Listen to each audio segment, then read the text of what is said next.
You know that feeling? You're looking at your phone, maybe your laptop, a device that works perfectly fine. It does everything you need it to do.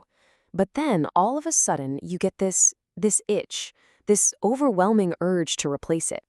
Well, you're definitely not alone. And that little feeling of dissatisfaction, turns out it isn't an accident at all.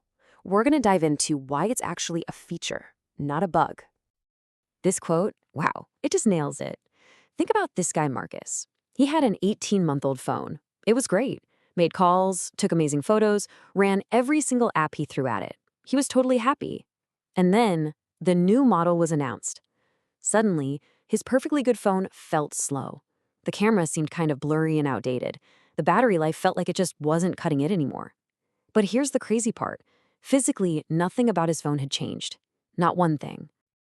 It's such a bizarre thing when you stop and think about it, isn't it? One day you're totally content, and the next, you're convinced you're living in the dark ages. Well, this isn't just the natural march of progress. Oh no. It's the result of an incredibly effective, very intentional system. We're calling this whole phenomenon the upgrade illusion. And that's exactly what it is, a carefully engineered machine. Its entire purpose is to take your satisfaction, your contentment with what you already own, and turn it into this powerful desire for what you don't. It's how the biggest companies in the world keep us lining up, year after year, ready to buy. So let's be really clear about what this means. The business model for modern tech isn't about selling you one fantastic device that'll last you for years. It's about selling you slightly different versions of the exact same device over and over and over again. They don't have to actually make your old phone worse. They just have to make you feel like it's worse. Okay, so how do they do it, right? How is this illusion actually constructed?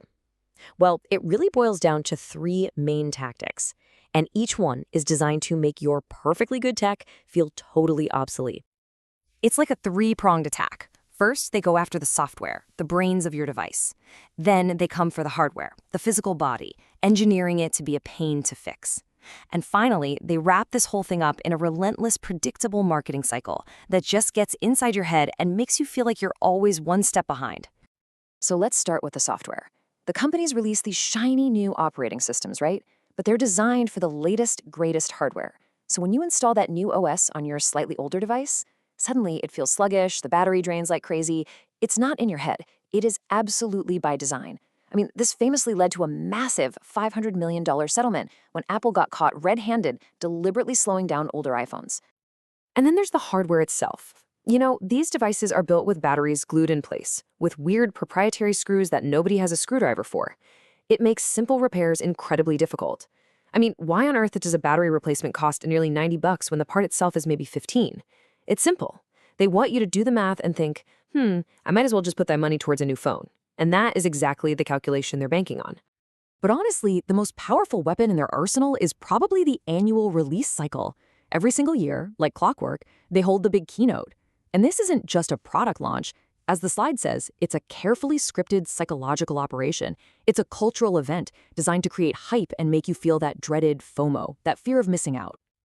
Now, I know what some of you are thinking, but the new tech is genuinely better. Is it though? This slide just lays bare the gap between the marketing hype and our actual reality. They'll claim transformational leaps, but what you really get is a tiny 3 to 5% gain you'll never even notice. They'll sell you on must-have features that, let's be honest, 95% of us will never, ever use. For the stuff we do every day, texting, scrolling social media, snapping photos, today's flagship phones are functionally identical to the ones from 2 or 3 years ago. So what's the real cost of buying into all this? Let's talk about the price you actually pay, because playing this game has some pretty staggering consequences, both for your bank account and, well, for the planet. Get this. Every single year, the average American household spends about $1,700 on consumer electronics. That's for the phones, the laptops, the tablets, the smartwatches, the whole ecosystem of gadgets we're told we need to stay current. Okay, now let's zoom out a bit. Over a 40-year adult life, that annual spending adds up to a jaw-dropping $68,000. Think about that. That's a luxury car. That's a hefty down payment on a house. All of it spent on devices that are only slightly better than the ones they just replaced. This slide really breaks it down perfectly. Let's just imagine two people. You've got person A, who's stuck on that upgrade treadmill, spending about $2,800 a year. But then you have person B, who's a little more thoughtful about it. They keep their devices longer, they buy refurbished, and they only spend around $900 a year. Now look at the difference over 30 years. It's $57,000. But hold on, because this is the real kicker. This is the hidden cost. If person B had just invested that difference, that $1,900 a year, with average market returns, it could have grown to over $214,000.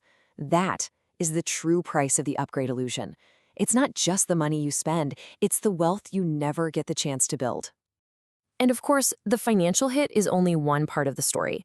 This constant cycle of buy and replace generates 50 million metric tons of toxic e-waste every single year. Just making one phone produces around 70 kilograms of CO2. And that's not even getting into the destructive mining practices required to get all the rare minerals needed to build the thing in the first place. Okay, I know, that's a lot. That's the problem. But the good news is you can absolutely escape this illusion. There are clear, simple, actionable steps you can take to reclaim your money, your focus, and your own sense of control. It really just breaks down into 4 simple steps. First, just ask yourself, what do I actually do with my phone? Be honest.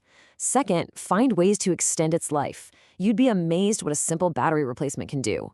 Third, think about buying refurbished. You get pretty much the same performance for way less money.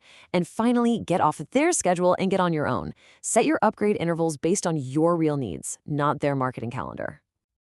Ultimately, it all comes down to this really powerful realization.